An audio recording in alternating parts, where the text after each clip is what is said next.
Right, Paul, welcome to Forest Green. Must be great for you to be at the club and obviously be reunited with Ady Pennock and Dave Kevin from your time as a physio at Stoke. Yeah, definitely, yeah. No, I mean, obviously I've known Ady over the last few years, and I knew Dave when he sort of came to Stoke as well. Now we've had good success where we've been before. You know, I enjoy their company, you know, which helps behind the scenes as well. You know, as I say, we had good success together at Stoke under Tony and Dave Kemp. So, no, it's good. I sort of spoke to him quite a few times. Obviously, he's really excited about the project sort of thing that can happen here and the way he can see the future at this football club. And he kind of sold it to me on that field, really. I've sort of left Stoke, obviously, same time as him in the summer. I've held on, and there's been a few things through the summer I could have taken and haven't taken for various reasons, and it was just a time where for me to say, well, listen, you know, hopefully we can form a team ourselves, just like, you know, the club, and, you know, push the club forward as a group. And I just think all of us are happy working together, which can only help everything else on the pitch. So it's good. It's good. It's exciting. I mean, as I say, for me, it's a project as well, like him, and you can see so much potential. And hopefully we can all be a part of that. Fantastic. Did the call come out of the blue for you, or? Yeah, I mean, obviously when they took it, sort of thing, you know, we've spoken in the past, sort of, you know, how, you know, he wanted to go into this side of stuff, and you know, as I say, for me, you know, there's been certain other things that are around, but you know, it's definitely something I've sort of been interested in at some stage, working with him, and as I say, hopefully, you know, we're looking to really develop ourselves as a team, you know, for as long as it can be, really. Can you tell us a little bit about your early career as a player, and then how everything moved on after that? Yeah, obviously football's really all I've known.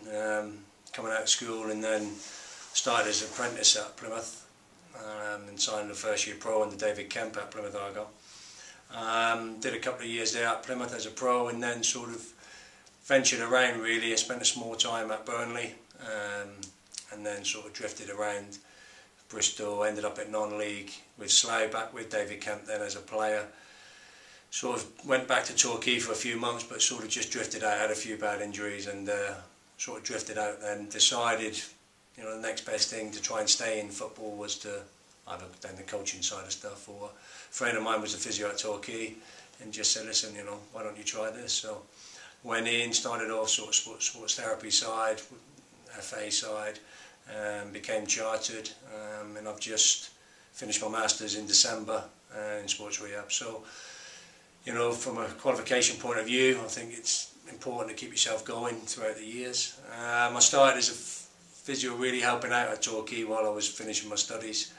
A friend of mine then was the physio at Aberdeen, who I'd met doing my courses, and I spent a few months there, and then got the call to go to Millwall and become the assistant there with Jerry Doherty, who was there under Billy Bonds, and spent almost 2 years there as the assistant, and eventually got a job back at Plymouth, and had 11 years there, you know, and it was good success throughout those years. Obviously we started, I think this is something that interests me as well, you know, within the space of, I think, roughly 5 years, we went from second in the bottom division to third in the championship, you know. So I've said it to Ade quite a few times, you know, I know it can be done.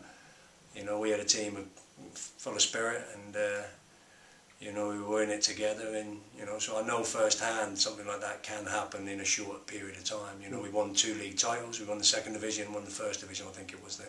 We might have been third and second. You know, as I say, we got to the dizzy heights of the third in the championship. So, you know, it was so it's been a progress over the years, as I say, from all those days ago. But you know, I had good times at Plymouth. Left there, followed Tony to Stoke, and had 3 good seasons there over the last 3 years, with the FA Cup final in European football, and you know, good places in the Premier League. So hopefully, I like to think, you know, the careers in the CVs kind of kept going up, and you know, this is a new challenge now, you know, to help Ady develop things and push forward what's already good foundations in place. So. And obviously it's your first week here. Yeah. First impressions? Yeah, brilliant. As I say, the lads are a good bunch of lads, good team spirit. Obviously, you know, knowing Ady and Dave's helped. You know, the guys on the medical side, Tim and Kev, the goalkeeping sort of thing, and Scotty, you know, they've all been great. They've all welcomed me in, you know, showed me the ropes of how it's working, and you know, obviously there are differences. So it's getting to grips with things and working out, you know, where things go and how they work. So it's been good. As I say, it's we had a few knocks and bumps sort of thing to deal with straight away. I think the lads have they seem to have took it okay. You know, it's sort of long hours, which hopefully they'll get used to. You know, we'll work them hard in the mornings, but they'll work just as hard in the afternoons as well. And they've took it on board. I mean, I couldn't ask any more of the way they've worked this week.